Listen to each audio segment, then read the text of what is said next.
Beta gamma, yes sir. 1 dozen banana, 1 दर्जन बनाना केला, तो 1 दर्जन बनाना थोड़ी है, 1 दर्जन बम गिरेगा। डिकोड करना होता है, पर ये कोड उन्हीं को पता है जो आपस में बात करते हैं। और कई बार जब आतंकवादियों के बीच में बातचीत होती है तो डिकोड किया जाता है उसको सुन करके कि इस शब्द का अर्थ क्या है। शास्त्र में सीधा कुछ लिखा ही नहीं, इसलिए तो इतनी भ्रांतियां हैं, इसलिए तो भारतीयों को जवाब देते नहीं बन रहा है अपने शास्त्रों के विषय में।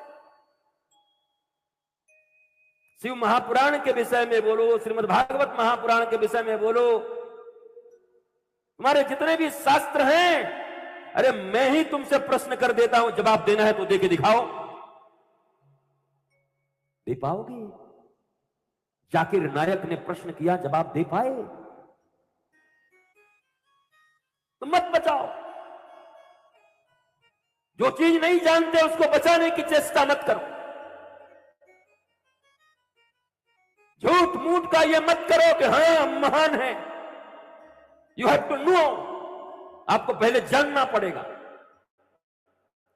क्योंकि ये सारी चीजें कथाओं के रूप में संजो करके रखी हुई हैं। जब दिव्य आत्मज्ञान से प्रेरित कोई महापुरुष इनके कोड को तोड़ तोड़ के तुम्हें समझाएगा, तब तुम्हें समझ में आएगा। और नहीं, रोज लड़ाइयां बढ़ती जाएंगी, एक एक पन्ने पर रामायण के एक एक पन्ने पर युद्ध होंगे,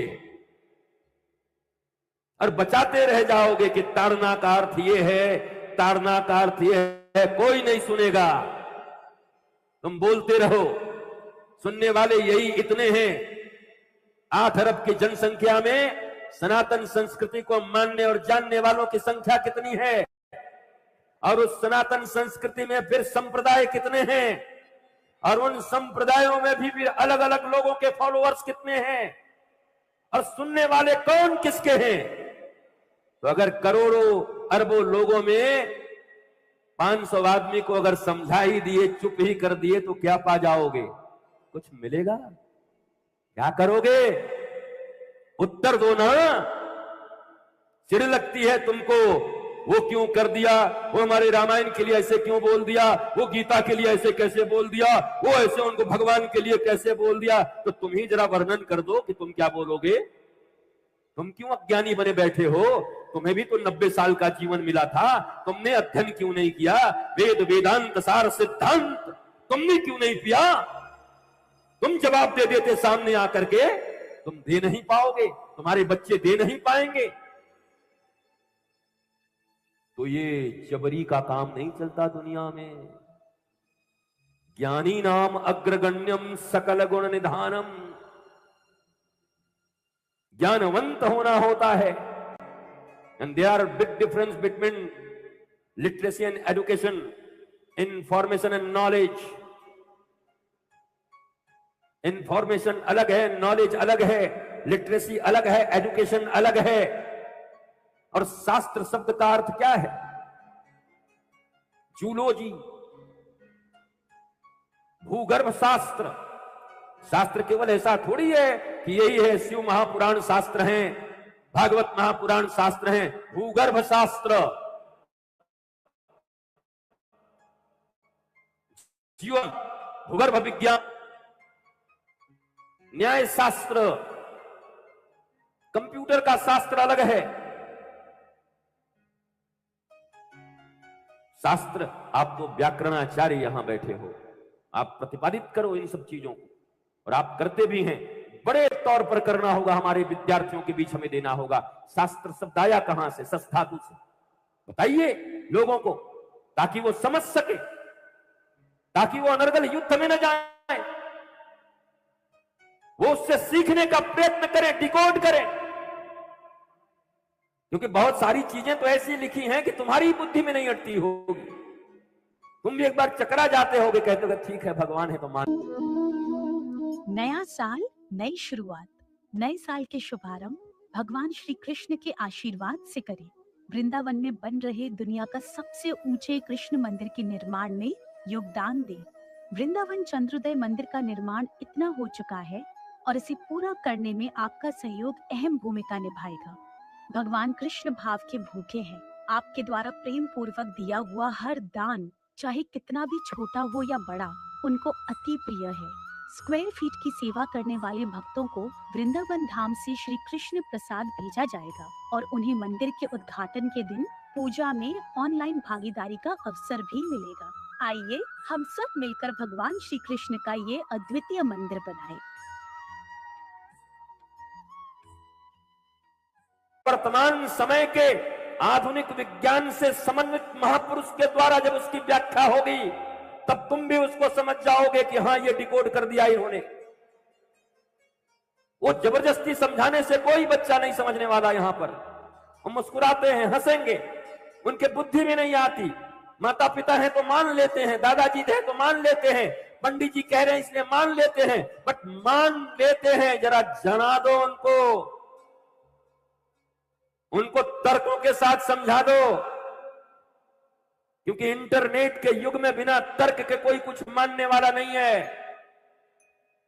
भले 10 मिनट के लिए खामोश हो जाएगा, ठीक है गुरुजी आए हम कुछ नहीं बोल रहे हैं, आपका हम सम्मान करते हैं, बट आपकी बातों से हम सहमत नहीं है। पर सनातन शास्त्र को हम एज इट इज प्रस्तुत कर रहे हैं, यह ठीक नहीं है। इसलिए राष्ट्र कथा है ब्रिजभूषण शरण सिंह। ये राष्ट्र कथा इसीलिए है कि ये राष्ट्र की दशा का निर्धारण करेगी। यहां शास्त्र से लेके संविधान तक पर चर्चा होगा और यहां धरती से लेके आसमान तक की चर्चा होगी, सुई से लेके हाथी तक की चर्चा होगी। और इन सब चर्चाओं से कोई बात नहीं बनेगा। बाहर के डेवलपमेंट की चर्चा कम होगी, मनुष्य अंदर से कैसे विकसित हो जाए उस पर चर्चा ज्यादा होगी। क्योंकि मनुष्य ही ऋषि की तरह प्रकट होकर के निकलेगा पांडाल से कि अब मैं ऋषि हो गया, अब मैं रिसर्च करता हो गया, अब मैं इस चीज को समझ गया। जानने दो। कथा भी जब धंधा बन जाए, हम बोलने में पीछे नहीं हटते। हमें न किसी से भय लगता है और न हम किसी के भय में जीते हैं। आयु इतनी हो गई है, हर क्षण अंतिम क्षण है। और संत और साधारण व्यक्ति में क्या अंतर है? साधारण व्यक्ति 100 साल का अपना बना रहा है, परसों ये करेंगे, परसों ये करेंगे। संत इसी क्षण को अंतिम मानता है, जो श्रेष्ठ कर्म हो सकता है इसी क्षण करना है, आगे कुछ पता नहीं है क्या होगा। यही अंतर है, भय कुछ नहीं है। कथा का अर्थ है मनुष्य के जीवन से अज्ञान की व्यथा को मिटाना। पर हां, जो कथाकारों को गाली देते हैं वो भी ठीक नहीं। एक साधारण फिजिक्स पढ़ाने वाले, केमिस्ट्री पढ़ाने वाले, इकोनॉमिक्स पढ़ाने वाले, मोबाइल के विषय में बताने वाले, टीवी का चर्चा करने वाले, वो सब भी जब आपको पढ़ाते हैं तो पैसे तो लेते हैं, फीस लेते हैं ना। डॉक्टर लेते हैं, इंजीनियर लेते, आर्किटेक्ट लेता, सजाने वाले लेते, टेंट वाले, पंडाल वाले, लाइट वाले लेते। वैसे ही जीवन में कुछ सुमधुर चीज सुनना हो, कुछ ज्ञान सुनना हो, और अगर उन्होंने पढ़ा है और वो विद्या वितरण कर रहे हैं और उसके बदले में वो कुछ ले रहे हैं, तो कोई अपराध भी नहीं कर रहे हैं। मैं उनके विरुद्ध नहीं हूं, पर इतना जरूर कहता हूं कि विद्या सरस्वती है, सरस्वती हमारी मां है। हमें भी इस बात का ध्यान रखना चाहिए कि मां सबके ऊपर कृपा करने वाली होती है। ममता से मां को बेचा नहीं जाता है। मां बेचने के लिए नहीं बैठी, हम विक्रय के लिए नहीं बैठे। और तुम अगर क्रेता बन गए, जिस दिन खरीदार बन गए, जैसे टेंट लगवाया, पांडाल लगवाए, एलईडी लगवा दी, कुर्सियां लगवा दी, उस दिन बाबा भी खरीद के ले आए, तो तुम्हारा अहंकार तो फिर ऊंचे रहेगा, फिर तो तुम्हारा कभी भी साकार नहीं होगा जीवन। क्योंकि एक ही तो चीज है जीवन में। प्रजा के ऊपर पहले शासन कौन करते? प्रजा के हित के लिए राजा करते। और राजा के ऊपर शासन कौन करता? बोला धर्म करता। धर्म उनको दंड के अनुसार कि भैया ये दंड विधान है, राजा जी ऐसे चलो। पर वो अगर बिक गया तो सब मामला खत्म हो जाएगा। ये घालमेल, राजनीति और धर्म का घालमेल जो हुआ ये बुरा नहीं है। वो तो मैंने कहा चीनी पानी की तरह होना चाहिए, शरबत बना के पियो। धर्म और राजनीति को एक हो जाना चाहिए। थोड़ी बहुत भी अलग है तो बिल्कुल एक कर दो। और ये भी पाखंड है। और जो लोग कहते हैं हम राजनीति पर नहीं बोलेंगे, नहीं बोलोगे, इसलिए नहीं बोलोगे। राजनीति सब तय कर रही है कि भारत की जनता को कैसे आनंद मिलेगा, कैसे सुख मिलेगा, कैसे उनकी समृद्धि बढ़ेगी। तो आपका धर्म किस काम का कि भारत की जनता के लिए बोल ही न सके। तो ये भी कहना ठीक नहीं है कि हम राजनीति पर नहीं बोलते। धर्म के अंदर में सब समाहित है। धर्म मनुष्य के ऊपर शासन करता है और राजनीति करने वाले भी लोग मनुष्य ही तो हैं। तो उनके ऊपर शासन कौन करेगा? आध्यात्म ही तो करेगा। अगर उनका भी मन निर्मल हुआ, अगर उनके भी बोध हो गए, विवेक हो गए, तो भारतवर्ष में जब वो शासन और सत्ता में रहेंगे तो यहाँ की जनता और प्रजा आनंदित रहेगी, आह्लादित रहेगी, स्वयं आनंदित होकर के और चतुर्दिक विश्व को आनंदित बनाने का प्रयास करेगी। फिर जिस विश्व गुरुता की हम बात करते हैं वो जाके सिद्ध होगा। मौखिक रूप से विश्व गुरु बनने से कुछ नहीं होगा। मौखिक रूप से तो धर्म के नाम पर भी तीसरा चौथा तुम्हारा स्थान होगा। तुम्हारी जो फॉलोअर्स की संख्या है, तुम तो काय बात के विश्व गुरु बन जाओगे? तुम कैसे बन जाओगे? जिस मत को तुम मानते हो, मत कितने लोग मानते हैं? बोलो। क्रिश्चियनिटी, इस्लाम, हिंदुइज्म, बुद्धिज्म, ऐसे कितने हैं? तो तुम कितने नंबर पर हो? विश्व गुरुता तुम्हें केवल ज्ञान से मिलेगी।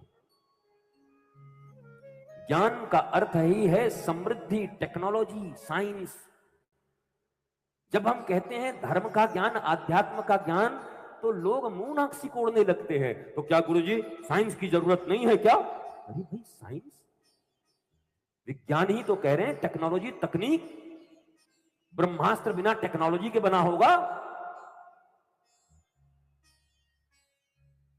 भगवान शिव के पास इतने इतने अस्त्र, हनुमान जी के पास अस्त्र, हाथ वज्र अरु ध्वजा विराजय, बिना टेक्नोलॉजी के था। दधीची ने अपने हड्डियों से वज्र बना करके दे दिया इंद्र को, बिना टेक्नोलॉजी का दे दिया।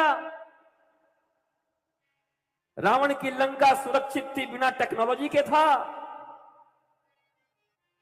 द्वारिका को समुद्र में बसाया गया था, बिना टेक्नोलॉजी के था। तो टेक्नोलॉजी तो थी, साइंस तो थी, आज भी है, कल भी रहेगी। पर फिर से अंतिम बात कह रहा हूं मेरे प्यारे बच्चों, एक्सटर्नल साइंस और एक्सटर्नल टेक्नोलॉजी थोड़ा पढ़ करके छाती फुला के मत घूमना, कुछ काम नहीं आएगी।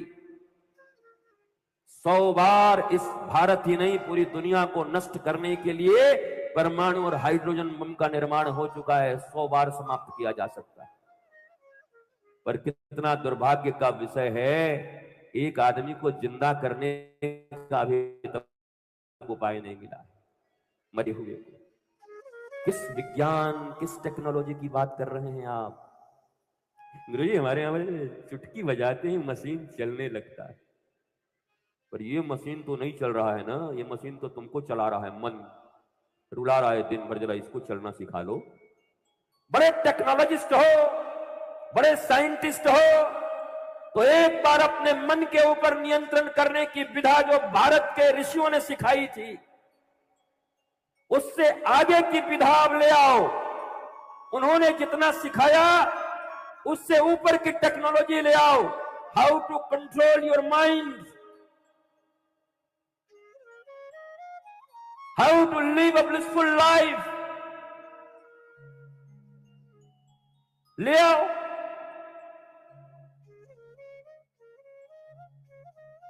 We all are here for eternal technology and science. हम सब यहां पर हैं कि इन 5 दिनों में आंतरिक साइंस एंड टेक्नोलॉजी के ऐसे ऐसे सूत्र हनुमान जी महाराज का दिया हुआ और अपने ऋषियों का दिया हुआ, भारद्वाज मुनि का दिया हुआ, कण्व ऋषि का दिया हुआ, और उसके आगे जिन लोगों ने इसे आगे बढ़ाया है वो टेक्नोलॉजी आज 21वीं शताब्दी 2 जनवरी 2026 के समय 3:25 पर, क्योंकि साइंस एंड टेक्नोलॉजी प्रतिक्षण बदल रही है। जो तकनीक अभी काम आ रही है अगले सेकंड नहीं आएगी। S-400 बना के बैठे हो, तब तक अमेरिका एक ऐसा बॉम्ब बना रहा है कि 400 को भेज देगा तो तुम्हें 800 बनाने पड़ेंगे। चूहे बिल्ली का खेल साइंस एंड टेक्नोलॉजी में हर क्षण चल रहा है, परंतु अपने मन के नियंत्रण की साइंस एंड टेक्नोलॉजी, वो तो कोई सच्चा सदगुरु और सच्चा ऋषि अगर आज तुम्हें दे दे तो दुनिया को तुम नियंत्रित कर सकते हो, जीवन को नियंत्रित कर सकते हो और चारों तरफ आनंद के पुष्प बिखरा सकते हो और भारत पुनः विश्व गुरु बन सकता है। पर इटर्नल साइंस एंड टेक्नोलॉजी से यही बात को मैं सरकार को भी समझाना चाहता हूं कि आप लॉन्च कर दो, अब मत सोचो। गुरुकुलम पद्धति, आर्टिफिशियल इंटेलिजेंस, रोबोटिक साइंस और क्वांटम फिजिक्स के साथ पूरा का पूरा लॉन्च कर दो, क्वांटम कंप्यूटिंग। और हमारी जो प्राचीन विधा है, आर्यभट्ट से लेकर के भास्कराचार्य के, उन सब विधाओं को मिलाकर लॉन्च कर दो भारत की विद्या को। फिर आप विश्व गुरु बनोगे, आपका कोई बराबरी नहीं कर सकता। परंतु जो वर्तमान शिक्षा नीति है, वर्तमान सरकार ने बहुत प्रयत्न किए हैं बदलने के, पर मेरा ऐसा व्यासपीठ से मानना है कि स्पीड स्लो है। जब तक हाथ से बहुत कुछ निकल जाएगा। यद्यपि मुझसे समझदार, ज्ञानवंत, बड़े बड़े IAS इंटेलिजेंट लोग बैठे हैं, भारत के विधा को जानने वाले लोग बैठे हैं, पर मेरी मनीषा जहां तक सोचती है अगर इसमें देरी हो गई तो हम हाथ मलते रह जाएंगे, पछताते रह जाएंगे। बोल्ड डिसीजन लेने का समय है। भारत की शिक्षा नीति सनातन संस्कार पर आधारित होगी और आधुनिक टेक्नोलॉजी उसमें ऐड किया जाएगा। इसके लिए अगर हमने आवाज उठाई और सरकार राजी हो गए तो ये समझ लो भारत को तब वास्तविक विश्व गुरु कह सकते हैं, तब हम कह सकते हैं भारत विश्व गुरु हो सकता है। Otherwise there is no chance at all, थोड़ा भी चांस नहीं, क्योंकि बाकी सब अपनी संस्कृति बचा रहे हैं। चाइना वाले अपनी संस्कृति बचा रहे हैं, जो भी बेचारे के पास है, जितने साल के वो, सभी देश बचा रहे हैं। पर यह भी मेरा मानना है कि वर्तमान परिस्थितियों में हमारे इन सरकारों ने बहुत प्रयत्न किया है सनातन संस्कृति को बचाने का, पर सरकार के बचाए थोड़ी बचेगी, तुम्हारे बचाए बचेगी। तुम बचाओगे तब बचेगी। ये कोई सरकारी योजना थोड़ी है कि आ गया एक योजना लटक गया चारों तरफ, बेटी बचाओ बेटी पढ़ाओ, संस्कार बचाओ और आ गया। ये तुम्हें गंभीर होना होगा, अपने बच्चों के प्रति तुम्हें गंभीर होना होगा। सरकार न पढ़ावे, स्कूल न पढ़ावे, हम माता पिता ही अपने बच्चे के लिए गुरुकुलम है। हम घर में ही अपने बच्चों को पढ़ा देंगे, हम घर में ही अपने बच्चों को संस्कार दे देंगे। और जब घर में देने के लिए आप उत्सुक होंगे तो आप में से बड़े बड़े लोग भी हैं जिनके पास धन भी है, पद भी है, तो आप फिर धीरे धीरे भारतवर्ष में जैसे बृजभूषण शरण सिंह जी ने गोंडा जैसे अति पिछड़े क्षेत्र में पढ़ने के इतने साधन कर दिए हैं, पर संस्कृति के तौर पर जो जो चीजें भारतीय संविधान के अनुकूल है और सब है करीब करीब, हमारे भी और चर्चा होगी। कम से कम आपके विद्यालय और जितने भी स्कूल कॉलेज हैं उनमें तो हम 100% यह जो फ्यूजन एजुकेशनल सिस्टम है संविधान के अनुरूप लागू करवा के मानेंगे। और यही हमारी दक्षिणा होगी कि इस क्षेत्र में वो लागू हो जाए, हम कह सके कि इतने विद्यालयों में चल रहा है। जरूरी है कि हम ही बनाए, छाती पे ले जाएंगे क्या? जो बना हुआ है उसमें लागू करवा दो। बनवाने में क्यों अपना उम्र और खत्म कर रहे हो? जो चीजें बनी हैं उन जगहों में परिवर्तन लेना है कि अब ऐसी विद्या का यहां पाठ होना चाहिए।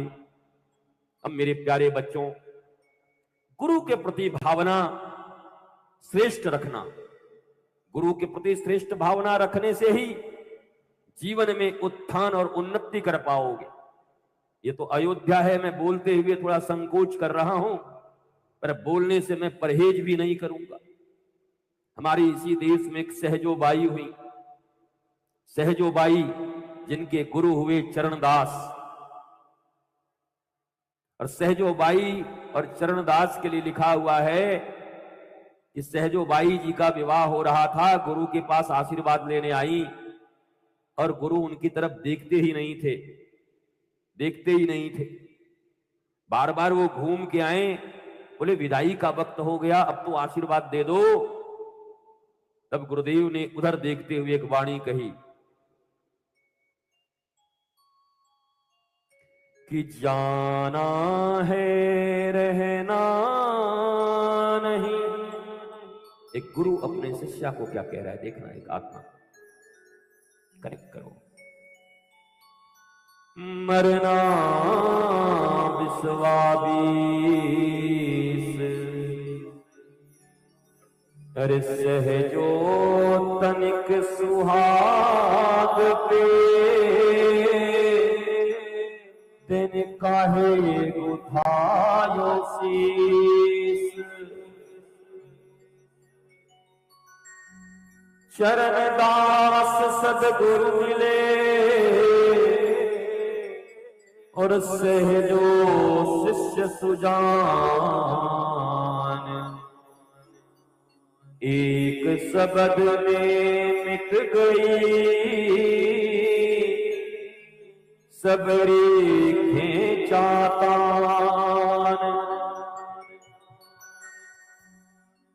गुरुदेव ने कहा, रे सहजो विदाई है, विदाई है, सुहाग है, सुहाग है, रट रही है। रे सहजो तनिक सुहाग पे तेने काहे गुथायो शीश। जैसे मीरा ने घोषणा कर दिया था, मेरे तो गिरधर गोपाल, दूसरा लाइन क्या है, दूसरो न कोई। ये पहला लाइन तो सब बोल सकते हैं, पर छाती फट जाएगी दूसरा लाइन बोलने में।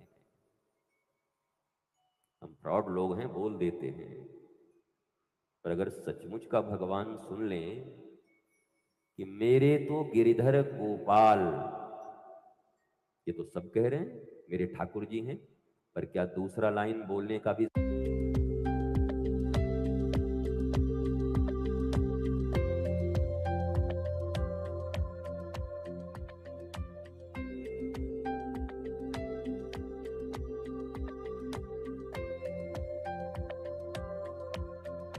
कृष्ण को, गिरधर को, कि अवध बिहारी को, कि तुम्हारे सिवा कोई नहीं है, निभाओगे? तो बताओ, जो ये भजन इत्यादि चलते रहते हैं, इसका क्या मूल्य है? बताओ मुझे, समझाओ। खूब बढ़िया गला है, बैठ के गा रहे हैं, मेरे तो गिरधर गोपाल। क्या फायदा है भाई? क्या है, मनोरंजन कर रहे हो क्या? दूसरा शब्द मानने वाले इस पृथ्वी पर तुम्हें लोग दिखाई पड़ते? मेरे तो गिरधर गोपाल पर दूसरो न कोई। हम गिरधर गोपाल के सामने जाते हैं तो पूरा खानदान और पूरा समाज लेके जाते हैं। इसका ये कर देना, उसका ये कर देना, ससुराल पक्ष का भी कर देना, साले के भतीजे के ये कर देना, और गा रहे हैं मेरे तो गिरधर गोपाल दूसरों न कोई।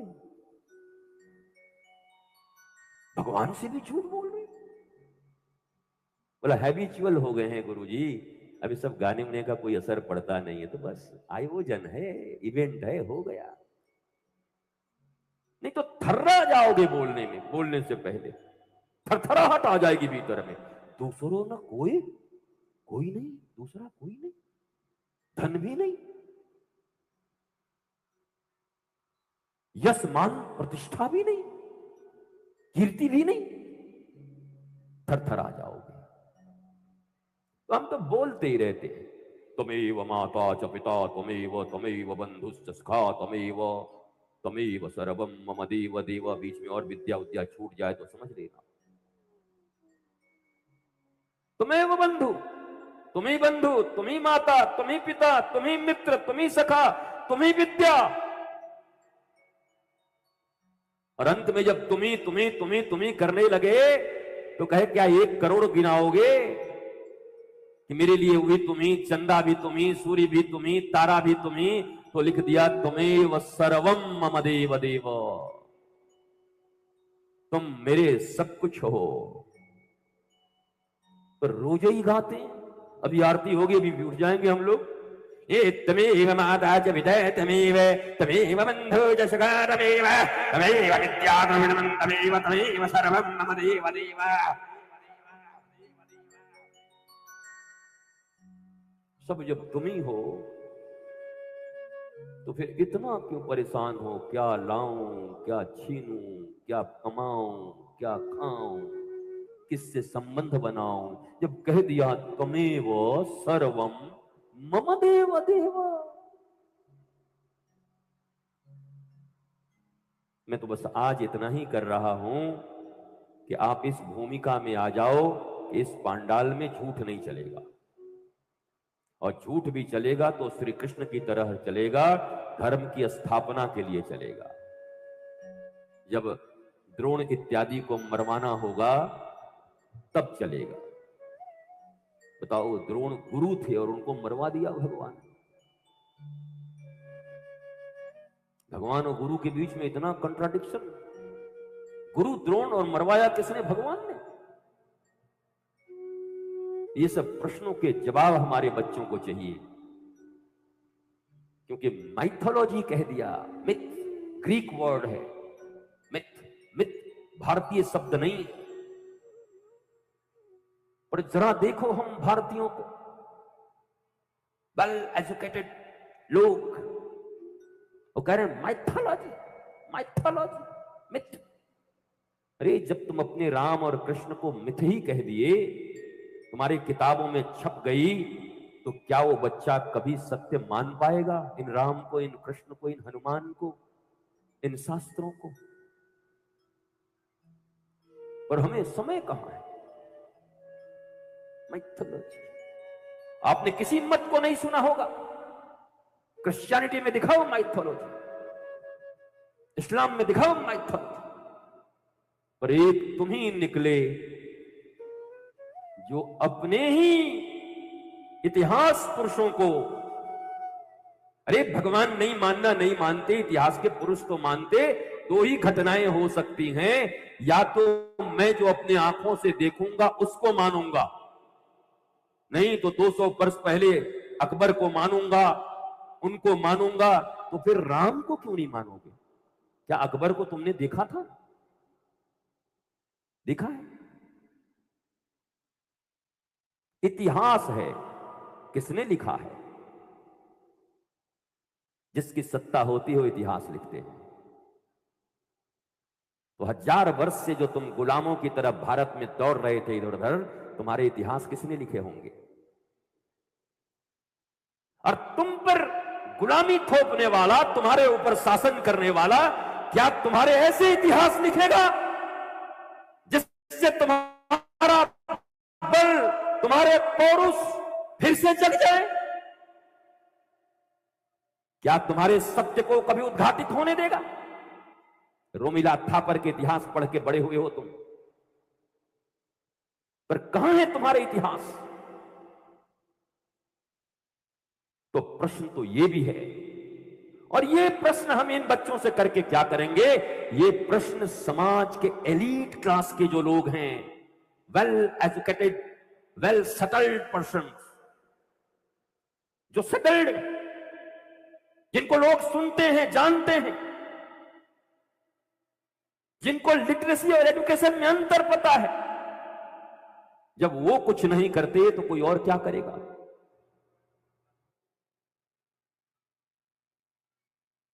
इसलिए इन सब विषयों पर भी चर्चा होगी।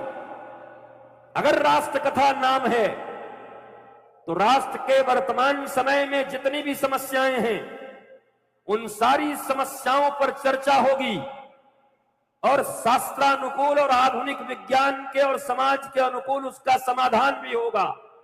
तब तो यह राष्ट्र कथा होगा, तब तो कहा जाएगा नंदनी नगर के पांडाल से राष्ट्र के समाधान निकल करके आ रहे हैं, तब ये नंदनी नगर गोंडा अयोध्या की जय जयकार होगी। ये निकलना चाहिए समाधान। पिघलेगी हिमालय, आएंगी गंगोत्री से बहेगी गंगा समाधान की। लेकिन समाधान तो तब करेंगे, पहले समस्या समझ जाओ। अभी तो आज समस्या समझा रहे हैं कि ये समस्या है। कई लोग सोच रहे हैं समाधान तो कुछ मिल नहीं रहा है, पहले समस्या तो समझ लो क्या है। दवाई खाए जा रहे हो, दवाई खाए जा रहे हो, ठीक ही नहीं हो रहा है, बाद में पता लगा कैंसर था, मर गया। तो फर्स्ट स्टेज में डायग्नोस हो जाता तो बच जाते। तो अभी तो हम डायग्नोस कर रहे हैं कि आप जिसे समस्या समझ रहे हैं वो समस्या नहीं है। आप समझ रहे हैं हमको पैसा नहीं मिला, हमको रुपया नहीं मिला, हम ये नहीं खाए, हमारा ये नहीं हुआ। जो खा रहे हो वही अच्छा है क्या? जो मरने के लिए खा रहे हो, पहले तो ये डायग्नोस हो जाए। डायग्नोस्टिक सेंटर है ये व्यासपीठ। यहां सब कुछ जांच होता है कि वर्तमान समय में हमारे द्वारा किए जाने वाले कर्म क्या हमारा कहीं बध तो नहीं कर रहे, हम आत्महत्या की ओर तो नहीं जा रहे। क्योंकि हम आत्महत्या नहीं, यहां आत्म सबलता के लिए उपस्थित हैं। और तुम मानो न मानो, जितने भी लोग रहोगे 5 दिनों में आत्मज्ञान की झलक जैसे राजा जनक को अष्टावक्र ने दिखा दिया था, वैसे 5 दिनों के भीतर आपको मैं ये भगवान के कृपा के बल पर और हनुमान जी की कृपा और अपने गुरु के कृपा के बल पर कह रहा हूं, तुम्हें आत्म दर्शन तो करा ही दूंगा, एक बार अवलोकन तो करा ही दूंगा, उसके बाद तुम्हें जो करना है करो, पर इन्हीं 5 दिनों में करा दूंगा। और एक करे कि 2 करे कोई फर्क नहीं पड़ता, एक ही सूर्य काफी है। एक कोई चमक के आ गया तो काम बन गया। पांडाल की भीड़ पूरी थोड़ी बनती है, पर कोई भी, और वो तुम क्यों नहीं हो सकते, इस भावना के साथ कथा सुननी है। भगवान हम सब पर अपनी कृपा बनाए रखें। भूमिका तैयार हो गई है मेरे अनुसार, और मुझे लगता है कि अब आपका हृदय वो अमृत पाने के लिए उपयुक्त हुआ है। कुछ समस्याओं पर और चर्चा करेंगे। आपके कोई प्रश्न हो तो वो प्रश्न भी रख लेना अपने पास। इन 5 दिनों में बिना मुझे दिए ही मैं उत्तर दे दूंगा। प्रश्न पूछ के उत्तर पाओगे तो इसमें कौन सी हमारी समझदारी है और ज्ञान है। मैं तुम्हें इस व्यासपीठ से कहता हूं, अभी लिख लो, जेब में रख लो, और 5वें दिन उन्हीं प्रश्नों का उत्तर 5 दिनों में न मिले तो कहना गुरुजी आप झूठ बोलते हो। लिख के रख लेना अपने अपनी जेब में। तुम्हारे ही प्रश्नों का उत्तर दूंगा, जो लिखोगे उसी का उत्तर दूंगा। जो भी लिख के रखोगे उत्तर मिलेगा। वो बच्चा कह रहा है मैं तो जरूर लिखूंगा, तो 10 प्रश्न लिख के रख, 1 नहीं 10 लिख के रख, और 100 भी लिख ले कि 100 प्रश्न मेरे हैं, मुझे मेरा उत्तर मिला कि नहीं। तुम्हें उत्तर मिलेंगे। स्वस्थ रहिए, मस्त रहिए, आनंदित रहिए। और डांटा जब सदगुरु चरणदास ने कि रे सहजो, एक छोटे से सुहाग के लिए तू बार बार आशीर्वाद देने आई है। तनिक सी सुहाग पे तेने काहे उठायो शीस। तुम मीरा की तरह क्यों नहीं कहती कि मेरे चुड़लो अमर है जाए, क्योंकि मेरे पति श्री कृष्ण हैं। और गुरु का आगमन हुआ और गोविंद भी आए। वर्णित है सहजों की किताब में, देख लेना। क्योंकि जब बाकी चीजों को मानोगे तो इसको भी मानना पड़ेगा, क्योंकि तुम तो लिखे नहीं हो, जो लिखा है मानना ही पड़ेगा। जब अंग्रेजों के इतिहास को मान रहे हैं तो यही सब भी मांगना पड़ेगा, समझना पड़ेगा।